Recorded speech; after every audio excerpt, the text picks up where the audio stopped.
नमस्कार, बहुत स्वागत है आप सभी का। आप देख रहे हैं भारत की खबर। मैं हूं सौरभ शर्मा और मेरे साथ हैं इंडिया टीवी के पॉलिटिकल एडिटर देवेंद्र पराशर। देवेंद्र, बहुत स्वागत है आपका। लेकिन आज हम आपको क्या बताने जा रहे हैं? अंदर की बात बताएंगे आपको। खबर मैं बताऊंगा और अंदर की बात उसमें देवेंद्र पराशर आपको बताएंगे। बहुत सारी खबरें डिस्कस करेंगे आज आपके साथ। आपके फोन पर बहुत सारी खबरें पहुंची होंगी। पहली खबर, पूर्व मुख्य चुनाव आयुक्त एसवाई कुरैशी ने अपनी किताब में एक बड़ा सनसनीखेज दावा कर दिया है। उन्होंने कहा कि किसी बात पर, मैं घटना पूरी करूंगा विवरण उनका, उन्होंने कहा उस घटना पर उस वक्त के प्रधानमंत्री मनमोहन सिंह ने कहा था मैं खुदकुशी कर लूंगा। एक प्रधानमंत्री और वो एक मुख्य चुनाव आयुक्त से कह रहा है मैं खुदकुशी कर लूंगा। क्या प्रकरण था बताएंगे देवेंद्र आपको। दूसरी खबर, गैंगस्टर लॉरेंस बिश्नोई को लेकर के एफबीआई ने अभी जिस किस्म की चार्जशीट ही कही है वहां दाखिल की कि इस गिरोह के इंटरनेशनल गुनाह कहां कहां पर देखे गए हैं। क्या भारत को लॉरेंस बिश्नोई का प्रत्यर्पण भी करना पड़ सकता है? इसको लेकर क्या खबर आई है। तीसरी आज की खबर है, आम आदमी पार्टी के पूर्व पार्षद ताहिर हुसैन को दिल्ली दंगों में आईबी के अधिकारी अंकित शर्मा की हत्या का दोषी करार दे दिया गया। अब यहां से इस खबर बहुत तेज राजनीतिक दौड़ दौड़ेगी, आप देखेंगे। चौथी खबर, टीएमसी के बागी गुट को एक अदालत ने क्या असली टीएमसी का दर्जा दे दिया है। क्या खबर है इसकी बात। शिवसेना यूबीटी के पूर्व सांसद पर उनके परिवार ने बहुत ही ज्यादा चौंकाने वाले और शर्मनाक आरोप लगाए हैं, उसकी बात हम करेंगे।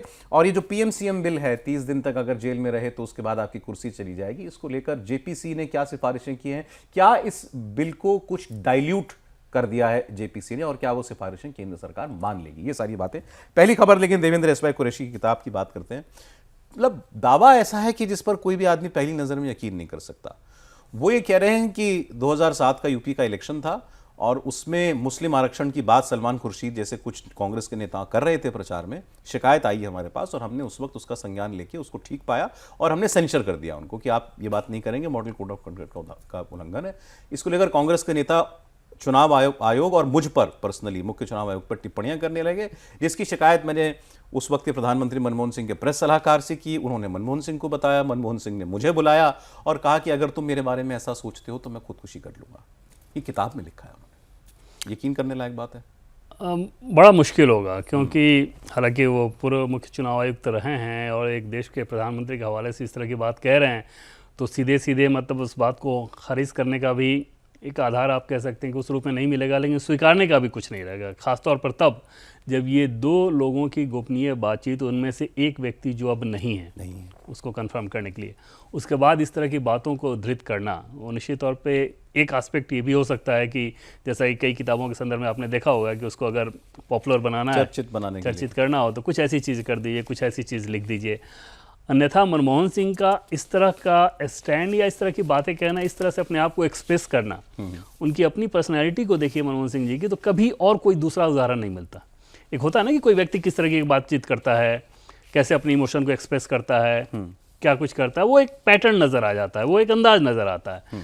तो वो मनमोहन सिंह जी के बारे में कोई और उदाहरण ऐसा देखने को नहीं मिलता। आमतौर पे तो बहुत शानदार, जैसे पार्लियामेंट हाउस में भी आपने जब भी देखा हो या जब जिन नेताओं से वो मिलते रहे हैं, उन मुलाकातों के दरमियान कभी इस तरह का कोई और दूसरा उदाहरण नहीं। लेकिन नहीं, वो भावुक हो जाते थे, ये तो बात सही है भाई। ये लोग कहते हैं, उन्होंने एक बार सार्वजनिक बयान दिया था कि अगर राहुल गांधी प्रधानमंत्री बनना चाहते हैं तो मैं कुर्सी छोड़ने के लिए तैयार हूं। जब राहुल गांधी ने अध्यादेश पढ़ा था तब वो बड़े आहत हुए थे, भावुक हुए थे।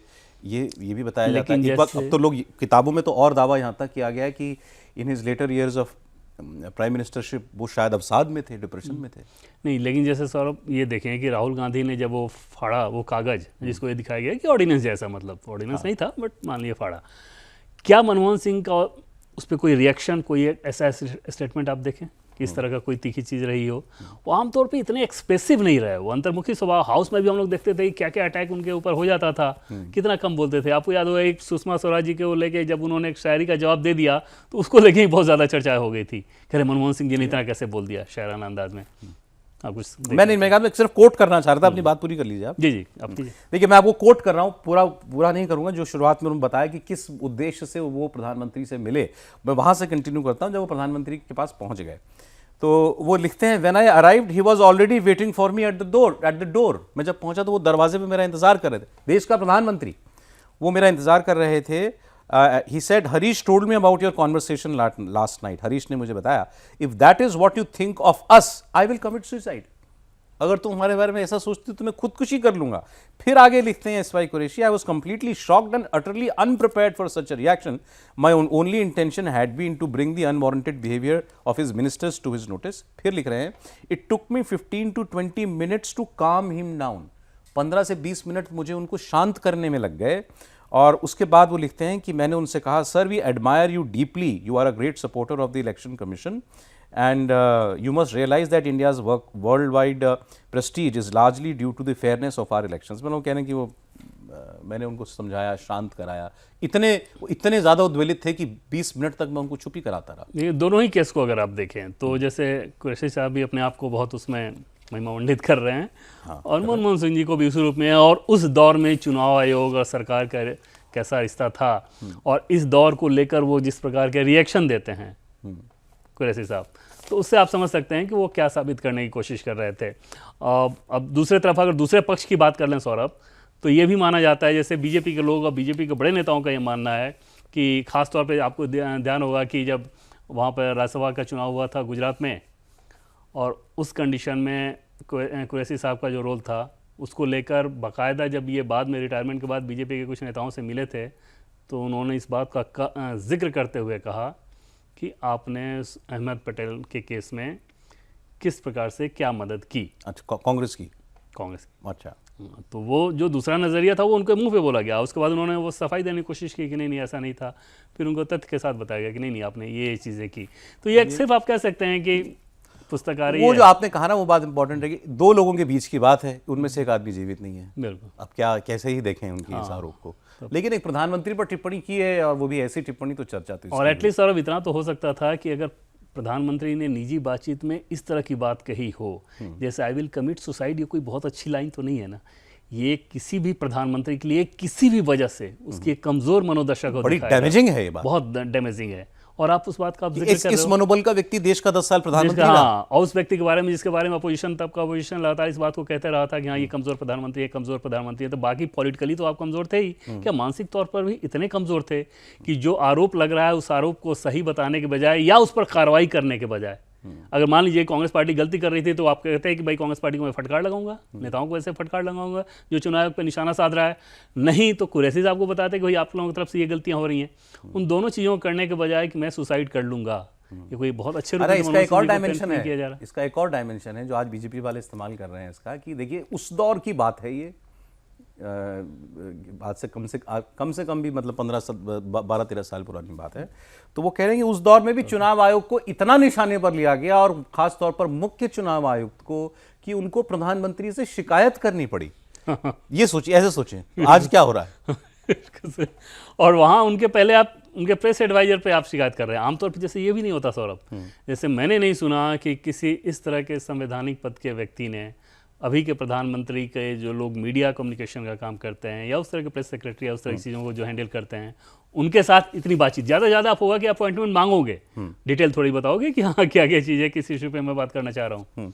नहीं, और ये भी देखिए, अच्छा ये इसमें उनके इस विवरण से खुद ही स्पष्ट है कि मनमोहन सिंह जी उस सरकार में कितने इकबाल वाले व्यक्ति थे, या उस सरकार में उनका कितना इकबाल था, और उनको लोग जो, अब ये तो चीफ इलेक्शन कमिश्नर है ना, प्रधानमंत्री का पद कहाँ और चीफ इलेक्शन कमिश्नर कहाँ, कोई तुलना आप नहीं कर सकते। लेकिन वो क्या लिख रहे हैं कि मैंने जब खरे से बात की, हरीश खरे से जब मुझे मिले, तो मैंने उनसे कहा, this kind of loose talk is absolutely unacceptable. If I speak to the media about what is happening, your government will run for cover.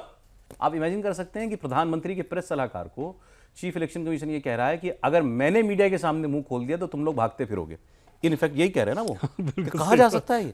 फिर आगे वो लिखते हैं कि वो बड़े हैरान हुए खरे जी, और उन्होंने मुझसे पूछा, should I tell the PM, मैं पीएम को बताऊं? तो मैंने उनसे कहा कि it is meant for the PM only, ये मैं पीएम के लिए ही कह रहा हूं कि तुम भागते फिरोगे अगर मैंने मुंह खोल दिया तो। सोचें। और पीएम के लिए कह रहा हूं, और पीएम को लिए कहने वाली बात मैं उनके नीचे उनके सेक्रेटरी से कह रहा हूं, और पूरी बात कह दे रहा हूं। आमतौर पर जैसे कि पहले मैंने आपको कहा कि होता ये है कि अगर उस स्तर पे आप कोई मीटिंग सॉर्ट करते हो तो आप टाइम लोगे, और पर्पस अगर हो तो एक छोटे चीज़ में बताया जाता है कि इससे रिलेटेड कुछ है। जैसे मान लीजिए इस केस में अगर कोई ऐसे साहब को प्रधानमंत्री से टाइम लेना होता, तो पहली बात तो ये कि उनका दफ्तर पीएम दफ्तर को कम्युनिकेट करता, ठीक, उसमें पर्पस बताया जाता है कि जैसे चुनाव आयोग से संबंधित कुछ बात करनी है, बस इतना ही। उसमें आपको पूरा ब्यौरा नहीं बताना होता, और धमकी भी नहीं देनी होती, जैसा कि धमकी देते हैं। हाँ, कुरैशी साहब नजर आ रहे हैं। चले, किताब पढ़िए, आनंद लीजिए, क्या है इससे ज़्यादा। और दूसरी खबर जो है गैंगस्टर लॉरेंस बिश्नोई से जुड़ी हुई है। ये भी बड़ी सनसनीखेज घटना है, मतलब खबर है कि एफबीआई ने लॉरेंस बिश्नोई पर 3 मामलों में चार्जशीट की है और उसमें कई उसके सहयोगी जो हैं अंतर्राष्ट्रीय स्तर पर जो उसके कंप्लिस हैं गैंगस्टर्स, उनके नाम भी उसके अंदर हैं।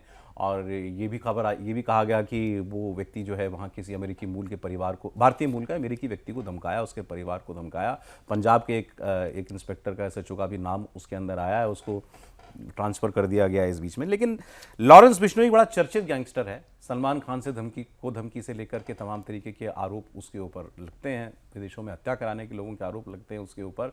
लेकिन वो हमारी जेल में बंद है और जेल में, और एफबीआई ने ये भी कहा कि वो जेल में रहकर ही अपना नेटवर्क ऑपरेट करता है और उसके पास तमाम उपकरण हैं, फ़ोन से लेकर के सैटेलाइट फ़ोन तक की बात दावे किए गए उसके पास है। जेल में वो सब ये कैसे कर पा रहा है? और एफबीआई ने अब उसके प्रत्यर्पण की मांग करने का फैसला कर लिया है। मतलब अमेरिका उसको, भारत को अमेरिका के हवाले करने की मांग करेगा। लेकिन क्या भारत में जो उसके ऊपर जो केसेस चल रहे हैं उनका क्या होगा? यूएस के जस्टिस डिपार्टमेंट ने इस बात को कहा है कि हम वो डिमांड हम करने वाले हैं कि एक्सट्रेडिशन हो लॉरेंस बिश्नोई का, जो अभी फिलहाल गुजरात के जेल में बंद हैं, और उनका एक्सट्रेडिशन होना चाहिए। तब इसमें सौरभ 2 चीज़ें हैं। पहली बात तो ये कि ये एक्सट्रेडिशन इस बात पे डिमांड देखा जाता है कि भारत की सरकार का जो एक्सट्रेडिशन एक्ट है उसके अनुकूल वो है कि नहीं, और दूसरी बात कि भारत और यूएस के साथ जो एक्सट्रेडिशन ट्रीटी हुई है 1997 में, उस ट्रीटी के अनुकूल है कि नहीं। इन दोनों ही केस में सौरभ एक चीज़ होता है कि अपराध जो होना चाहिए वो इस रूप में होना चाहिए कि दोनों देश के जो कानून हैं उसके हिसाब से कम 1 साल से अधिक की सज़ा उस तरह में पाई जा रही हो। अब जैसे भारत की सरकार ने यूएस से एक्सट्रेडिशन कराया मुंबई हमलों के जो तब्बूर राणा को, तो उसमें क्या था कि जैसे भारत की सरकार के खिलाफ उसमें ये भी धाराएं थी कि देश के खिलाफ वो युद्ध कर रहा था, ठीक। अब यूएस के लिए ये कोई अपराध नहीं था, तो वो उसमें एप्लीकेबल नहीं हुआ। बाकी जो चीज़ें एप्लीकेबल थी, लोगों को मारना, ये वो, उसमें यूएस सिटीजन भी मारे गए थे, तो उन दोनों को कॉमन ग्राउंड बना के उसका एक्सट्रेडिशन कराया गया। अब इस केस में, लॉरेंस बिश्नोई के केस में देखें तो पहली बात तो ये कि यहाँ भी उसके खिलाफ मामले चल रहे हैं। तो जब तक आपके यहाँ अपराध हुआ है, आपके यहाँ मामले चल रहे हैं, उन मामलों की सुनवाई नहीं हो जाती, एक्सट्रेडिशन आप कैसे कर देंगे? फिर ऐसा नहीं हो सकता ना कि हमारे यहाँ अपराध हुआ, उस अपराधी को हम अपनी सजा देने के बजाय दूसरे को दे रहे हैं कि तुम अपना मामला चलाओ। तो ये सुना कि केवल केसेस पूरे होने, मतलब उसकी जब इन मुकदमों में दोषी सिद्ध होने के बाद सजा पूरी हो, जब तक नहीं पूरी, वही तब तक नेचुरली जैसे यहाँ पे भारत की सरकार ने मानी उसको सजा दी, तो सजा दी, तो जब तक यहाँ का सजा वो नहीं भुगतेगा, आप थोड़ी उसको वहाँ पे भेज देंगे कि उसके लिए या तो यहाँ पे कोई वैसा अपराध नहीं रहता और कोई ऐसा मामला रहता है कि यहाँ मामला नहीं चल रहा है तो चलो वहाँ पे चल रहा है तो उसके लिए कर रहे हैं, तो वो उसमें एक बहुत बड़ी बाधा आएगी। और उसमें भी आप देखें तो आतंकवादी कनाडा बेस्ड जो यूएस में था, निज्जर उसके हत्याकांड से जोड़ना और इन सारी चीज़ों को करना, जाहिर तौर पे उसमें बहुत ज़्यादा बाधाएं हैं। वो वहाँ से वो डिमांड होंगी भी, तो हमने देखा ही ना सौरभ कि यूएस से एक्सट्रेडिशन जो कि ओपन एंड शट केस था तब्बूर राणा का, उसमें कितना लंबा वक्त लगा। तो यहाँ पर लॉरेंस बिश्नोई के हिसाब से देखें तो इसमें तो वो एक अंतहीन प्रक्रिया जैसी रहेगी कि शुरुआत हो रही है, प्रक्रिया चल रही है, अभी उसका तुरंत प्रत्यर्पण का तो कोई सवाल ही नहीं है। और वहाँ पे उस डिमांड के बाद वो आता है एमईए के थ्रू, एमईए के पास, फिर एमईए यहाँ होम मिनिस्ट्री, फिर यहाँ पर जैसे कानूनी प्रक्रिया चल रही है, और एक बार जब कोर्ट में सज़ा हो जाएगी और वो सज़ा भुगत लेगा, उसके बाद वो सरकार को फिर उस बात की जानकारी देगी, फिर वहाँ पे वो कोऑर्डिनेट किया जाएगा। तो वो सारी चीज़ आप समझ सकते हैं कि बहुत लंबा वक्त है। आज के अमेरिकी प्रशासन से एक ही चीज़ का खदशा रहता है, खटका रहता है कि ये संबंधों पे ले आते हैं बात को। ट्रंप क्या ही कर रहे हैं हमारे साथ, तो कहीं ये भी कोई एक और फ्लैश पॉइंट ना बन जाए उसके अंदर। इतनी बड़ी बात है क्या दोनों देशों में? नहीं, इतनी बड़ी बात इस लिहाज से नहीं है कि वो भी अफोर्ड नहीं करेंगे कि ऐसी चीज़ों के लिए, खासतौर पर तब जब और कानूनी पहलू सारे नज़र आ रहे हैं। ताहिर हुसैन, आम आदमी पार्टी के पूर्व पार्षद को दिल्ली दंगों में 2020 में जो दिल्ली में दंगे हुए, उसमें एक आईबी अफसर अंकित शर्मा की हत्या का दोषी सिद्ध कर दिया गया है अदालत के द्वारा। अब क्योंकि वो आम आदमी पार्टी से जुड़ा रहा है, भले ही पार्टी ने उससे किनारा करने के बड़े प्रयास किए हों, लेकिन अब जब उसको सजा हुई है तो फिर अब ये मुद्दा एक और फिर दिल्ली में बीजेपी, कांग्रेस और आम आदमी पार्टी के बीच एक राजनीति का, एक विवाद का मुद्दा तो ज़रूर बनेगा।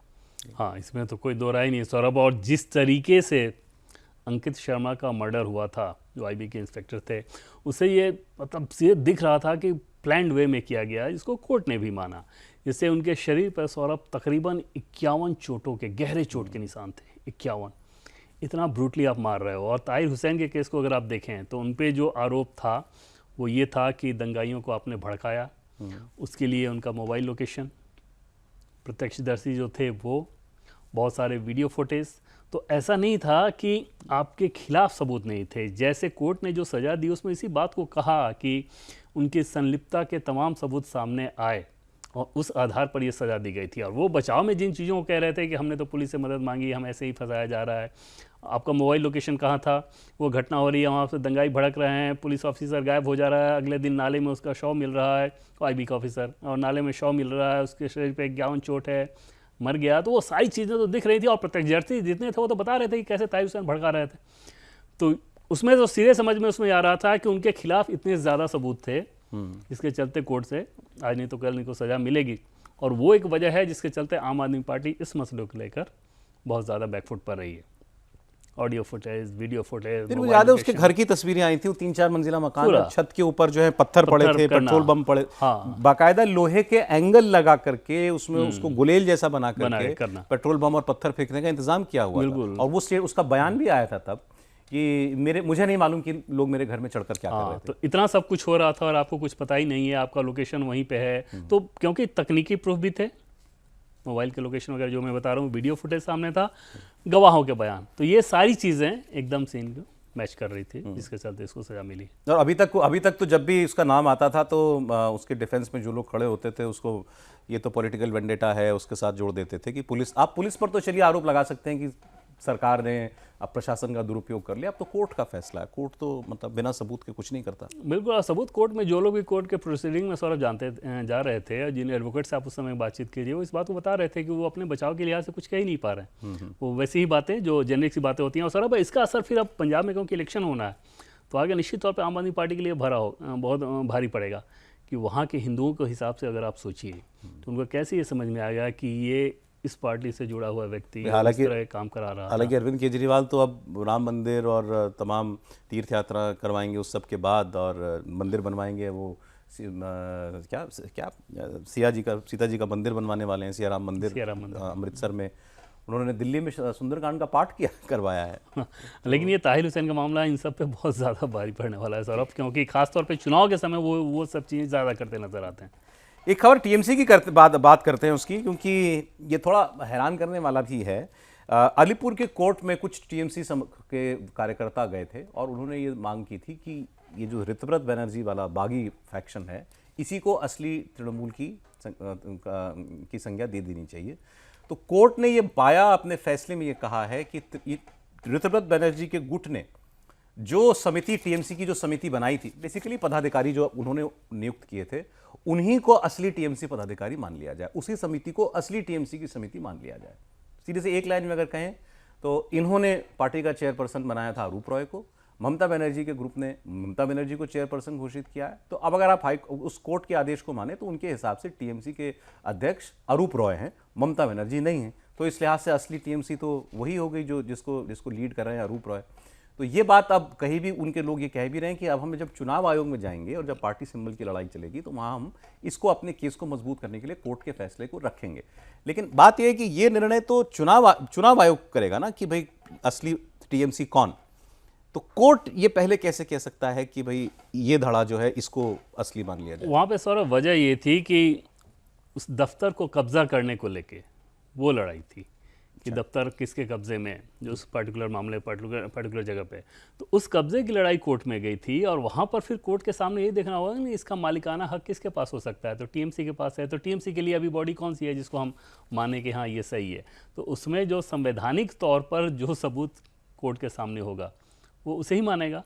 तो उसे ही मानते हुए वो अधिकार वहाँ दिया गया। उसमें ऋतव्रत बनर्जी, उसमें कोई पिटिशनर भी नहीं थे। नहीं है। टीएमसी के लोग इस बात को कह भी रहे हैं कि ये तो पार्टी को लेकर नहीं है, ये तो अल्टीमेटली चुनाव आयोग के सामने ही जाएगा। लेकिन निश्चित तौर पे चुनाव आयोग के सामने भी जाएगा। तो चुनाव आयोग भी तो इसी आधार पर, ऐसे ही चीज़ों के आधार पर फैसला करेगा ना। तो उसकी एक बानगी आप देख सकते हैं, एक पैटर्न देख सकते हैं कि ये किस दिशा में जाता नजर आ रहा है। जैसे चुनाव आयोग के सामने जब ये बॉडी जाएगी और ये लोग दोनों अपना अपना पक्ष रखेंगे, जैसे उद्धव ठाकरे एकनाथ शिंदे के केस में हुआ, तो वहाँ भी यही सारे तथ्य सामने रखे जाएंगे। इस आदेश कोर्ट के इस ऑर्डर का स्कोप समझना चाह रहा हूँ कि मतलब ये इसका मतलब क्या हुआ इन इफेक्ट, मतलब नहीं, इसका मतलब तो सिर्फ उस दफ्तरों से संबंधित है, लेकिन इसका जो इंटरप्रिटेशन है, जो पॉलिटिकल इंटरप्रिटेशन भी अगर आप कहें, तो वो इंटरप्रिटेशन वो दोनों पक्ष अपने अपने तरफ से कर रहे हैं। और उस तरह का तर्क, ऐसा नहीं है कि उस आधार पर चुनाव आयोग के सामने आपको कुछ मिल जाएगा, चुनाव आयोग अपने हिसाब से फैसला कर लेगा, जिनका अपना पैरामीटर्स होता है। लेकिन निश्चित तौर पे परसेप्शन के हिसाब से या वो इंटरप्रिटेशन के हिसाब से आप एक नैरेटिव खड़ा करेंगे कि देखिए अब तो कोर्ट भी ऐसा कह रहा है। कोर्ट भी ऐसा कह रहा है।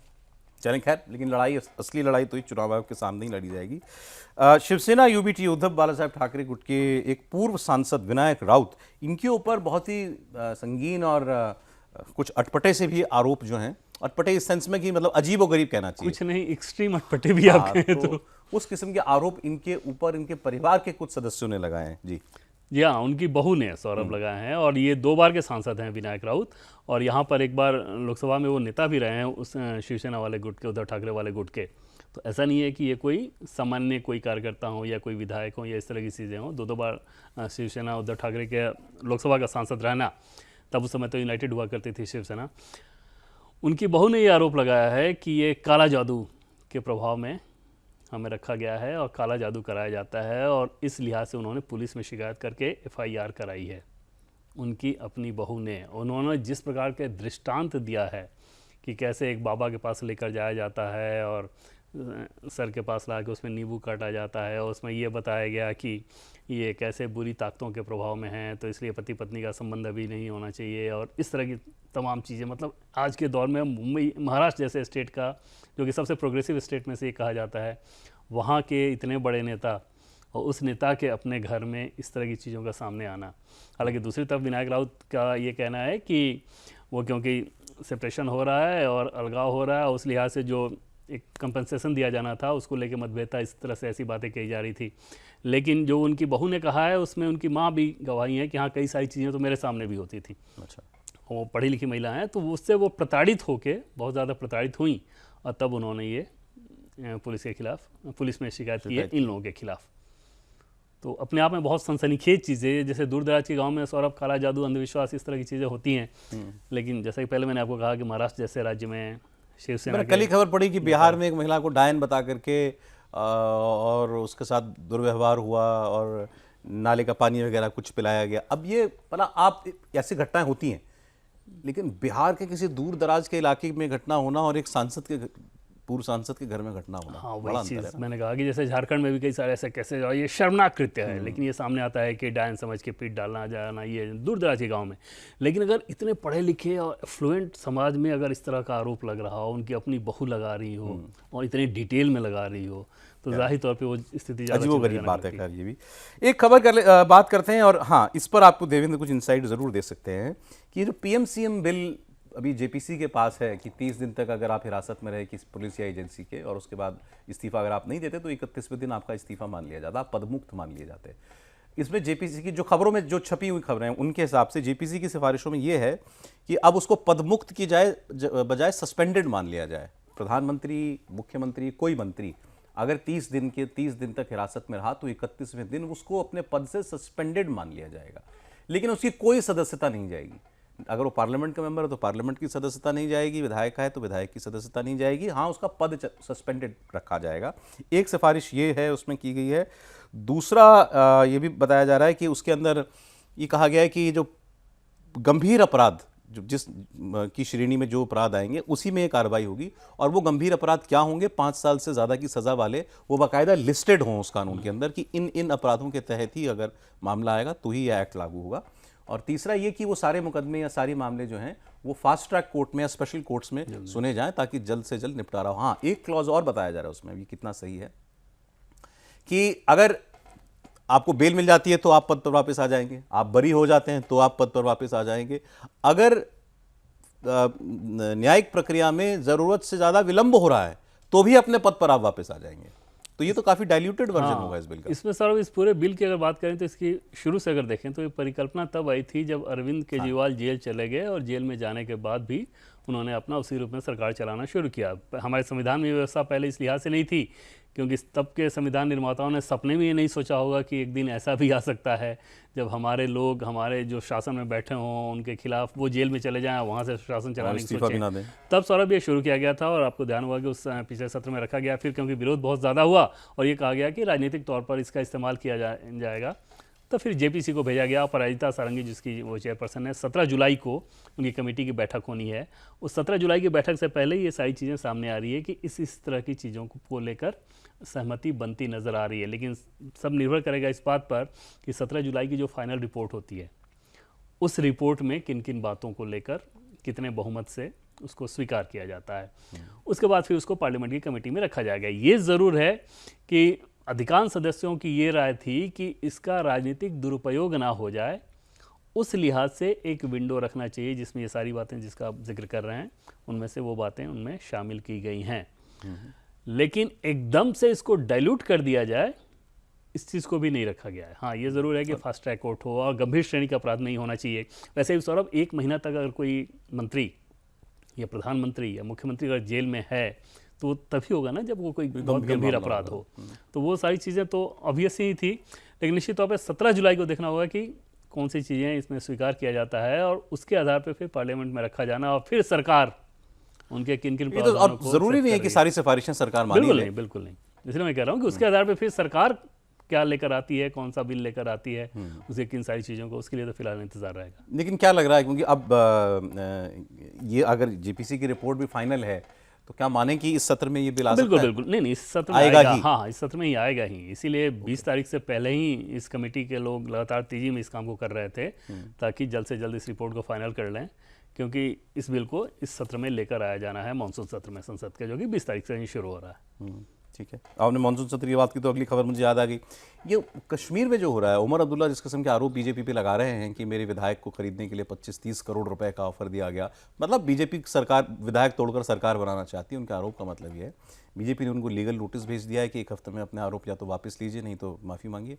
और वो 20 तारीख को ही उन्होंने, जिस दिन पहला दिन है मानसून सत्र का, उस दिन दिल्ली में एक बड़ा विरोध प्रदर्शन करने की कॉल भी दी हुई है, जिसमें उन्होंने सारी पार्टियों के नेताओं को न्योता दिया, सोनिया गांधी, राहुल गांधी, केजरीवाल, उद्धव ठाकरे, सबको जम्मू कश्मीर के स्टेटहुड को लौटाने के लिए। क्या मतलब पहले बीजेपी चाहती है कश्मीर में सरकार बनाना?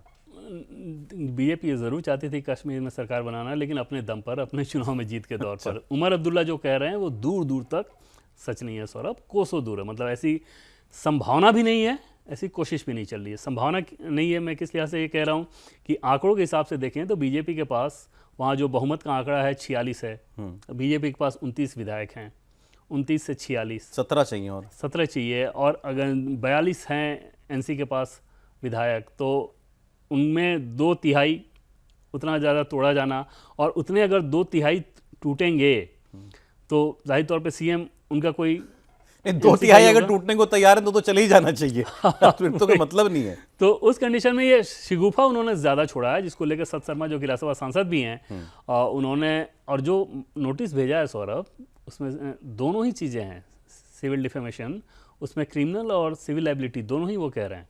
मतलब क्रिमिनल लाइबिलिटी भी होती है मानहानि में। तो वो ये इतना सीरियस मामला है उन लोगों के लिहाज से। और आमतौर पर आप देखेंगे कि ऐसे राजनीतिक आरोपों में ये बहुत ज़्यादा नहीं होता, लेकिन जम्मू कश्मीर बीजेपी का ने इसको बहुत सीरियसली लिया, क्योंकि उनको पता है कि ये कोसों दूर है सच से। उमर अब्दुल्ला अपनी नाकामी छुपाने के लिए, उससे ध्यान भटकाने के लिए इन सारी चीज़ों को अचानक करते नजर आ रहे हैं। ये धारणा ज़्यादा है। दूसरा, ये एक धारणा एक सौरभ खूब ये होती है कि पीओजेके में जो कुछ हो रहा है, पाकिस्तान की जितनी किरकिरी हो रही है, लोग जैसे वहाँ प्रोटेस्ट कर रहे हैं, तो अंतर्राष्ट्रीय स्तर पर एक तरफ दिख रहा है कि भारत जम्मू कश्मीर को किस प्रकार से डेवलप कर रहा है और अच्छी अच्छी चीज़ों को लेकर चर्चा होती है। दूसरी तरफ वहाँ पे सिर्फ निगेटिव चीज़ों को लेकर ही चर्चा हो रही है। तो कहीं ना कहीं उस सेंटीमेंट को इको करते हुए ये दिखाने के लिए कि यहाँ भी सब कुछ ठीक नहीं चल रहा है, यहाँ भी समस्याएं हैं, जिसमें कह रहे हैं कि क्या हम डोनाल्ड ट्रंप के सामने जाकर प्रोटेस्ट करें, जंतर मंतर पे करेंगे। स्टेटहुड की मांग करना केंद्र सरकार ने बोला ही है, गृहमंत्री ने बोला है, प्रधानमंत्री ने बोला है, जब वो जम्मू गए थे तब भी पीएम ने बोला था।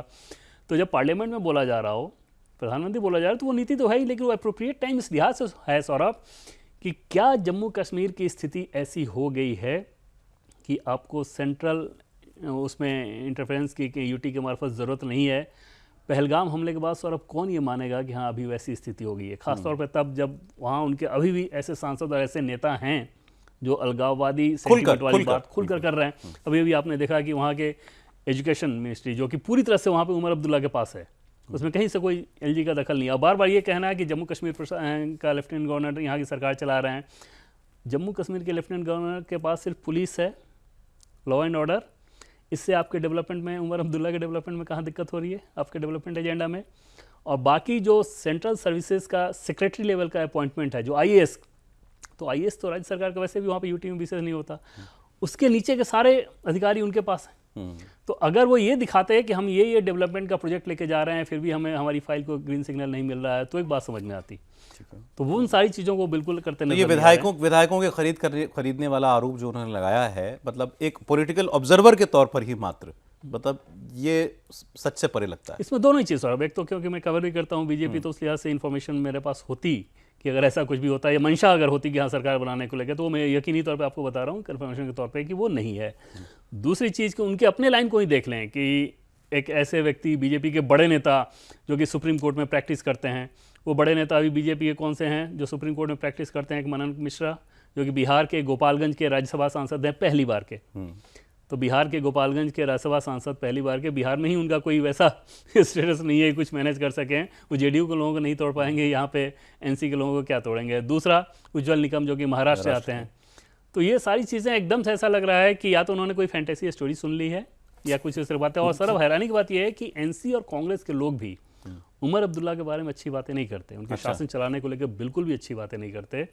और उनके अंदर कई नेता ऐसे हैं जो कि खुलकर अपना फ्रस्ट्रेशन दिखाते हैं, बस रिकॉर्ड पे वो नहीं आते। उनके मंत्रियों के भी, उनके अपने मंत्री भी। उसके पीछे वजह यह है कि उनको ये लगता है कि मुख्यमंत्री के पास जितने अधिकार हैं हमारे पास, ये तो हम ठीक से काम करें, और उसमें डेवलपमेंट को लेकर उनके अधिकार में कहीं कोई कोताही है ही नहीं। आपके अधिकार में जो कोताही है सिर्फ ये कि पुलिस, लॉ एंड ऑर्डर, ये आपके पास नहीं है, तो ये आपके पास क्यों होना चाहिए और डेवलपमेंट के लिए क्यों ज़रूरी है, ये वो समझा नहीं पा रहे अपने लोगों को। खैर, उन्होंने भी सनसनी पैदा करने की कोशिश की। तो इन सारी खबरों की अंदर की बात देवेंद्र पराशर ने आपको बताई। बहुत शुक्रिया देवेंद्र आपका। भारत की खबर में आज इतना ही।